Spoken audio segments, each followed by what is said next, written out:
This is your soul sister, and this time I am behind the camera. I have my client Rachel. Miss Rachel has been coming to me since when, Rachel? Like 2001? 2000, okay. And Rachel, as you can see, has a very beautiful afro. But what you don't know or may not know is that Rachel used to have locks. So everyone has been so intrigued about my video with Robin, who chopped her locks off in December of 2010. So Miss Rachel, when did you cut your locks off? August 21st, 2011. Now, what made you decide to cut your locks? Well, I had been thinking about it for a while. In my hometown of Port Arthur, I started seeing a lot more women with naturals and their afros, and I just thought they were so beautiful. And I remember when I had my afro, I just loved it. So I kept saying, hey, I need to cut mine off. I want to go back to my afro. And I wanted to be beautiful like them. Well, you were beautiful with your locks too. Oh yeah, loved my locks. It took me a while. I went for months thinking about it, and I finally decided, hey, let's go ahead and make that change. Okay, so how long did you have your locks? I started locking my hair in 2005, so I had them for 6 years. Okay, and of course, yours truly, soul sister, did Rachel's hair from start to finish, except the cut.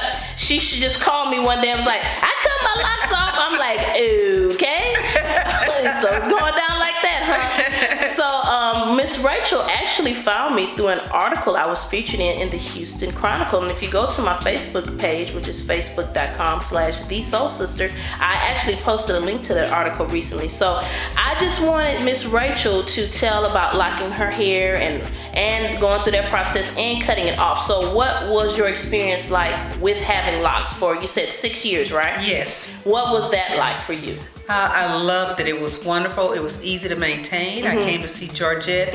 However she scheduled me, if I said, hey, every 2 weeks or every 3 weeks, and she had the most beautiful hairstyles. Oh yeah, it was very, very versatile. I didn't just have to wear them straight. Had all kind of hairstyles that she did. So I just loved it, and I had so many compliments, and of course, you know, always gave kudos to Soul Sister. So I loved it. Thank you so much, Rachel. I really appreciate that. And that's a good point that you made about how versatile your locks were, because people don't realize how much versatility there is with locked hair. I always tell people, and look, I'm pointing at me. I always tell people that if you wear your hair in a ponytail all the time, when you had a relaxer, then that's what you're gonna do with your locked hair. If you were versatile with your relaxed hair, you'll be versatile with your locked hair. But sometimes people become more versatile once their hair is locked. So that's that. So all right, Miss Rachel, thank you so much for your interview. I'm going to do Miss Rachel's hair, and I'll post about that too. All right, y'all, we'll be right back.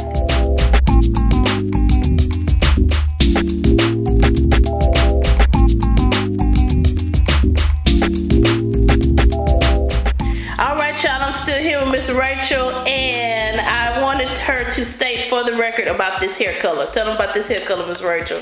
Well, it was trial and error. It was too dark, and then it got too darker. So I had to go to Sally's and ask them, hey, I don't like this color. What should I do? They gave me the box called, I think it's called Fix It, where if the color does not come out right, you get to strip it, and you also get to dye it back the color you would like in one day. Okay. But please make sure you do your research first about. Make sure you have everything you need. And then for the record, Miss Rachel did this color herself. Miss Georgette does not do hair colors or chemicals, ever, ever, ever. Tell them, because people always ask me, I don't do any hair color. I know a lot of natural hair salons do, but I just choose to not use hair color at all. All right, I just wanted to record that little segment. So I just shampooed and conditioned Miss Rachel's fro, combed it out, and we're going to do some chunky 2-strand twists. We will be right back.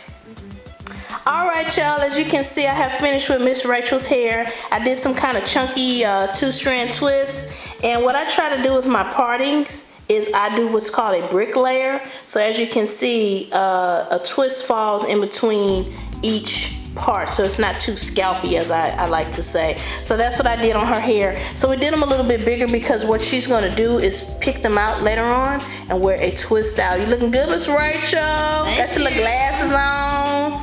Looking good, girl. So I'm turning around. I'm trying to talk and turn, talk and turn. All right, Miss Rachel, your hair is done. You have anything you want to say? Yes, just do research, do research, read a lot of books, read articles about it, and ask your beautician. Okay, about your natural hair. About your natural hair. And with that hair color, what you gotta say about the hair color? Oh, it's you gotta try it, and if you make a mistake, go just ask the beauty supplier, what should you do if you make a mistake? Listen to them, they know what they're talking about.